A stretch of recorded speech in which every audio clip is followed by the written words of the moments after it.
Hello everyone, I'm a waste of skin and today we will be dismembering Immaculate, a horror film based on the premise that you shouldn't take a maternity leave in a Catholic convent.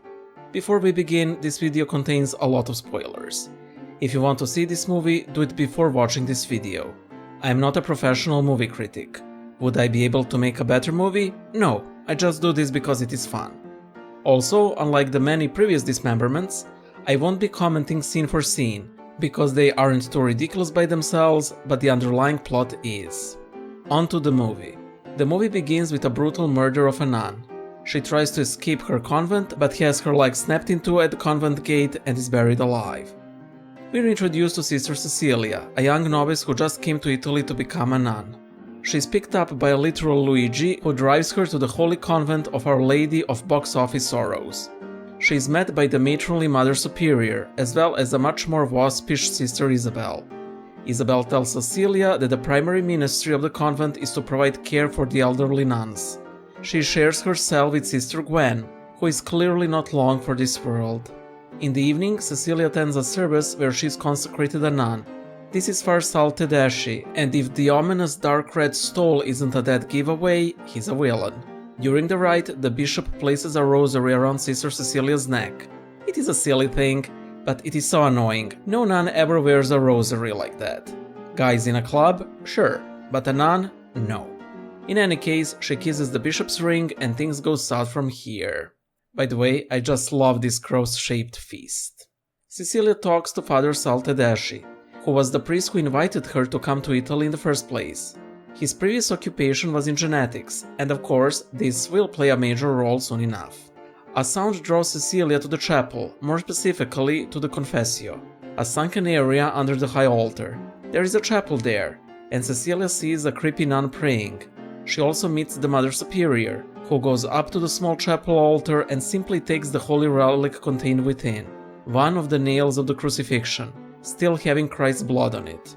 By the way, if you're not a Christian, bear in mind that relics are basically never just taken from the reliquaries and placed in people's hands. Cecilia faints, for whatever reason, and the next scene has her in confession, the sacrament, not the altar area. The priest simply disappears into the confessional, and suddenly she is grabbed by the creepy nuns from behind and stabbed in the stomach. She wakes up from a nightmare. Tomorrow she and other newly nunned nuns are given a crash course in nunhood. They are to take care of the elderly nuns under the supervision of this neat doctor here, and they need to slaughter chickens, which Cecilia is unable to force herself to do. During the night, Cecilia helps an elderly nun return to her bed, but sees that her feet have curious cross-shaped brands on them. While bathing the next day, she feels ill, and after being checked by the doctor, she is called to have a meeting with this group of well-meaning people, with the cardinal asking her numerous times whether she remained chaste. Sister Isabel of Sunshine brings in an ultrasound, something that every convent has on hand, and it turns out that Sister Cecilia is pregnant despite being a virgin. At this plot twist, please remember to subscribe. Being Virgin Mary II immediately boosts Cecilia's importance in the nunnery. She is dressed into their best Teotokos cosplay and is prayed to by the nuns. However, her pregnancy is taking its toll on her. The nuns hail her as she passes, but Gwen remains a skeptic. During a bath, Sister Isabel attacks her because it was her who was supposed to be chosen, not Cecilia, and that they'd have to try again. During a checkup, Cecilia insists on seeing another doctor.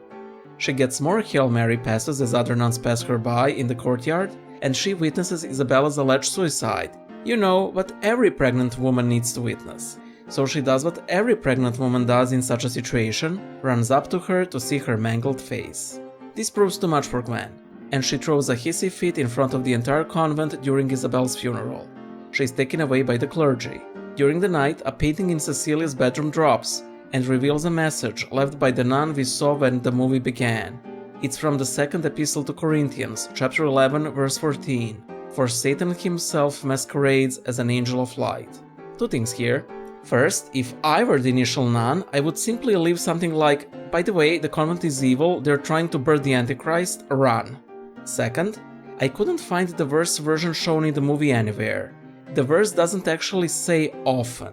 Anyway, Cecilia tries to find Gwen and is drawn to the screams from the outside. There she sees her friend with an unknown figure cutting out her tongue.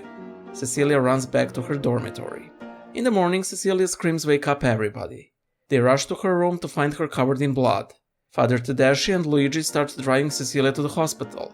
The Mother Superior, on the other hand, treating the blood as a holy relic, finds a slaughtered chicken under Cecilia's bed. She gives a call to Father Tedeschi, who promptly returns Cecilia to the convent. She is taken to the underground chapel, and Tedeschi explains his devious plan.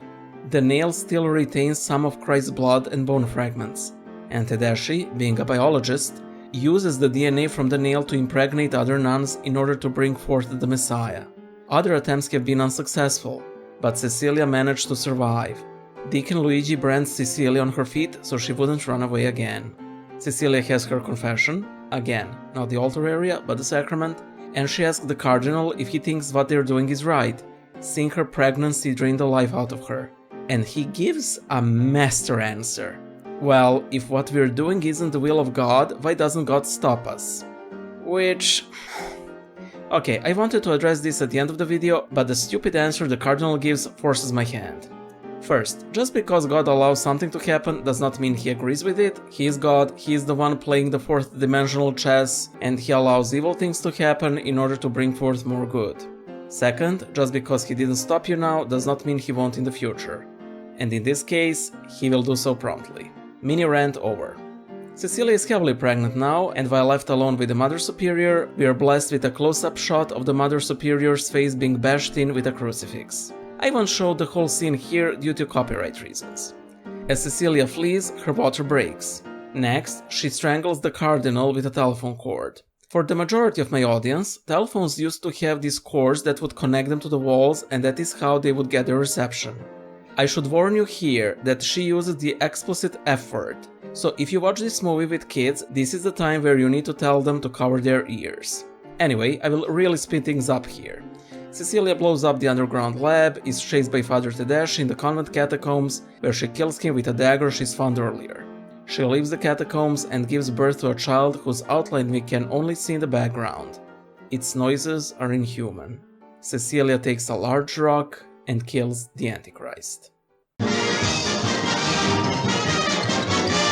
The movie has interesting parallels to the Rosemary's Baby. There, the setting is urban. Here, it is religious. There, the cult is explicitly satanic. Here, all villains believe themselves to be Christian. The cult achieves its goal through sorcery. Here, the priest achieves it through science. But it's not magic, it's complicated science. In both movies, the impregnation occurs as if through a nightmare. In both cases, the child is not shown, and it is clearly the Antichrist. But while Rosemary accepts her child for what it is, Cecilia kills hers. The final contrast between the movie is what I mind the most. The cult's goal makes sense, here they do not. In Rosemary's Baby it is simple. We are Satanists, we want to bring forth the Antichrist. Here things are much more muddled. First of all, what is this new Messiah supposed to achieve? He can't possibly do anything more than Christ did. And if the baby indeed is Christ himself, for what purpose? He already died for our sins and rose for our resurrection. You might think that I am being overly theological here, but think about it. We have a cardinal, a priest, a Mother Superior. All of these people should know these things. Also, the priest should at least know that creating all those fetuses, feti, is basically committing abortion, that is to say, murder. Now, if the clergy here were actively satanic, the plot would work much better, but as it is now, the underlying structure is quite weak and not in tune with what these characters would truly believe. Overall, it is a nice little unnerving horror flick. If you'd want to see more movie dismemberments on nuns, you're in luck. I covered both The Nun and The Nun 2, both of which I heavily regret watching. Bye!